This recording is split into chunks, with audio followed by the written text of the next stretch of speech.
Hello, ladies and gentlemen. Eddie Marcus here again. Fortunately, it's one of those Sunday mornings.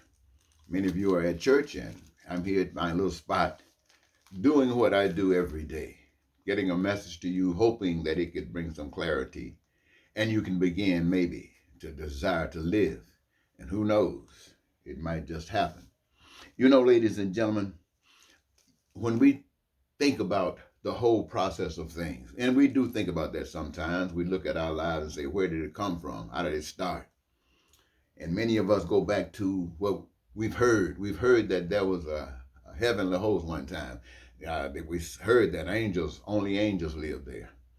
And apparently things were fine. But one day, supposedly, according to the story, there was one, uh, someone that were probably alpha, special in their own minds, above that of everyone else, and began to influence some that would listen to the message. The message was that there were situations where whatever you were experiencing in heaven could be better, could be made better. There are different things you could do to make that life that you felt was so wonderful, make it seem like it was nothing compared to what it could be if you chose to go a different way.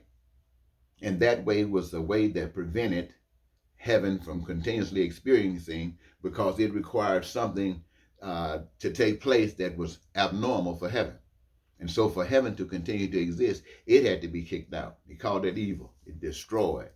It was destroying, if it were allowed to remain, destroy heaven. So we think about what that meant, ladies and gentlemen. It's giving you an idea of what righteousness would produce, which was heaven. And when you go against it, the division, and it just caused all kind of problems. So our next story that's relatives for us to get a clear picture of it is the Garden of Eden. Supposedly everything was going along fine. Everything was going along fine. What happened? Some spirit, you can refer to it in many ways as people have heard it, but it was an indication that things could be better if you tried a little different than you had been trying it before. Whatever the situation was, it could be better. It could be better. Just try it different. And they tried it different. So according to that story, they were kicked out. Now we look here in America. We are looking now in our day, in our time. We recognize through the media sources that we have available to us that what we experience in this country is the same thing that experienced all over the world. And it is not new. It has been going on since the beginning of this world being populated. And so here we are today in the same position that heaven was put in the same position the Garden of Eden was put in. And here we are today to receive a message, a divine message from the Holy Father of what is going on, to allow us to understand that we're living in hell. When we heard of the murder of George Floyd, it was something special. Now you might say, what does it mean? It's special because it brought attention to the world, so the world could see the violence that is perpetrated on certain people. And in America, it was black people and people of color, just perpetrated on them, murder, killing them for whatever reason. As we seen just on television the other day, a fight going on between two young guys, youngsters, teenagers, one white, one black. Somebody called the cops. The cops come in right away. So when they separate them, set the white boy down on the couch, throw the black boy to the floor, and handcuffed him with knees in the back and everything. Show you the continuation of things that are going on. And what do we have to even go back, to bring this back to the garden, bring it back to the heavenly host, is that, listen, ladies and gentlemen, listen, we want you to see how this thing really works. I want you to see how it really works. America has never been a perfect union, a good nation. It's been a nation. And all of the nations on earth have been working for the devil. I just want you to hear it blatant, working for the devil. Now, whatever you translate the devil to mean, that's what I'm talking about. All the nations of the world are working for the devil. I say that because heaven is being denied. Paradise is being denied. Perfection for all the people is being denied. So this is hell. And that's where the devil runs the show. So here we are. Let me give you an example. You remember when Donald Trump came on the scene? He started lying before he got in the picture, letting you know, here comes a liar. When he ran for president of the United States, every opponent told the nation he's a liar. In so many words, they said, here comes a demon. They told you that. For some strange reason, America was so messed up till the people rose up and chose a demon to be their president over a continuation of what we had. Now, what could this demon possibly be about? Well, the demon lied and abused every rule and regulation while he was in the presidency. That lets you know he had no respect for that. He came from his own world. And these people bought into it and defended him at every turn. And now all of those rules and regulations that he broke, those things are surfacing. They surfaced when it came to January 6th to let the people of this nation know that as bad as we were, we opened the door for something worse to happen to this nation because we wouldn't fix ourselves. We wouldn't heal ourselves. We allowed ourselves to rot. And this is the birth of that rotting. This is the birth of that rotting. We find ourselves asking ourselves, what are we going to do? It's the same thing that happened in heaven. This has been called, in America, a nation that was built on Satan's rule, a nation that was built on evil, a nation that was built on confiscating people's land, taking people's land, resources, putting their names on it. Any kind of scam you could come up with. If you could do something legal, if you could smooth talk it, that was good. If you couldn't, you would ultimately kill something to take what you wanted. Even in slavery, that is the fruit, that is the process, that is the way this nation is found. Oh, we try to tell ourselves we good, but this is the truth. You can't deny it. You cannot deny it. And so that being the case, you know that there ain't no God here. So I say to you, ladies and gentlemen, you know in the Bible they say Jesus Christ came to the earth and he chose some disciples. Not everybody. He chose some disciples. Not everybody. He chose some disciples.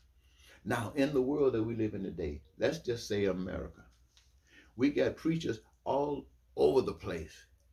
You got sons that continue the ministry of their fathers. You got daughters continuing the ministry of their parents. You got preachers who just were called up out of the wall. But let me tell you something.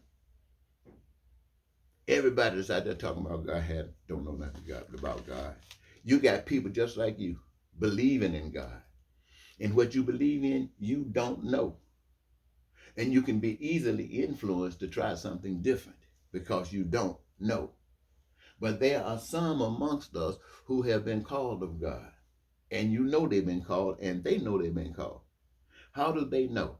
Because a miracle happened to them. That's the only way you can really know God. When you see something, when God shows you something, and you have to admit, no human being could have done that. It got to be a God. When you can say that, then you've seen it. You know. So you don't have to walk and falling and tumbling into the stupidity of people who don't know there's God, people who follow laws and stuff that violates God. Now you know God. It is those who you've heard said, I had an out-of-body experience. I was on the wall. I was looking at the doctors working with my body. You heard those who said, I died and came back. I saw the light. And this happened and that happened. I'm not talking about the liars. Sure, there might be people amongst them that's lying, playing the game. But there are those amongst them that's real. And the ones that's real know that there's a God. And they are the ones that's calling. To whom much is given, much is required. They are the ones that standing up, that's supposed to be standing up, telling people about love, telling people to resist evil, not going over there joining the crooks and telling them to pick up your guns. They tell me they got people who are supposed to be talking about God, talking about Christ, talking about Christianity. They're joining over there with that which we have seen as being evil. Talking about God sent this liar. So keep your guns cocked. What is that, ladies and gentlemen? That's the same old stuff we're talking about. That's what is going on. So the message that I bring, the message that those who are being led by God to you is to say to you, God is not like this around us. God is giving us a challenge. We are seeing the truth. you can't tell the truth, but those of us who have been given this information about the reality of God, we can see the truth. And we're telling you that this stuff here is from hell. The world that we're living in is from hell. Right now in America, we see how the liars are taking us so far away. We see how those who don't want to follow that lie, but they want to stay here. And still, they themselves want to deny the truth that eliminates the pain and suffering.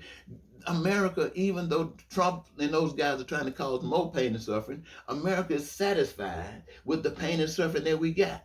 And when they say, well, we're not satisfied, but we're trying to make some rules ain't good enough. Things got to change. Suffering got to go. Trying to make some changes don't mean a doggone thing. It means that the evil got the power. When you try to make some changes and can't get them, evil got the power. Now somebody say, well, you can't stand up to evil because evil's ultimate thing is to kill you.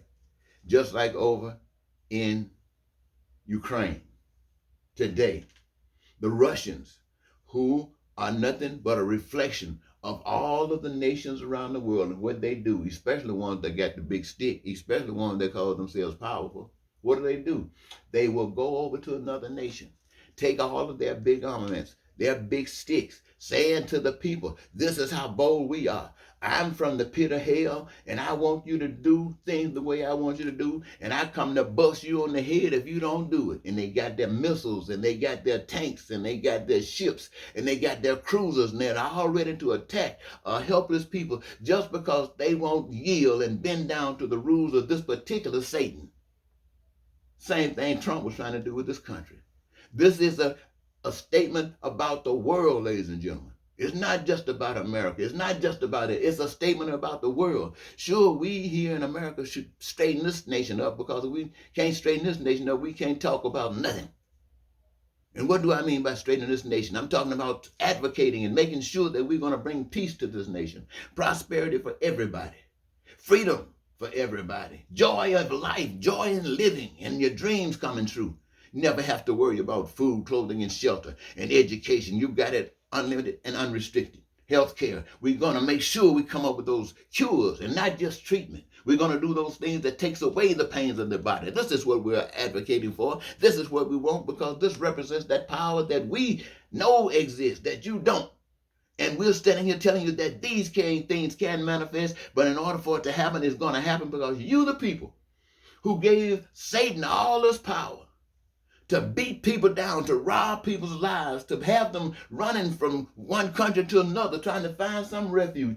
We the people who have listened to Satan and empowered Satan to cause nuclear wars, to cause World War I, World War II, to cause nothing but murder, trying to run something from God, and we the people just trying to live. Say, Yassa, what you want us to do? Just because we don't want to die, and we're going to die anyway. Look like we should be willing to give our lives in the service of that power that showed us the miracle,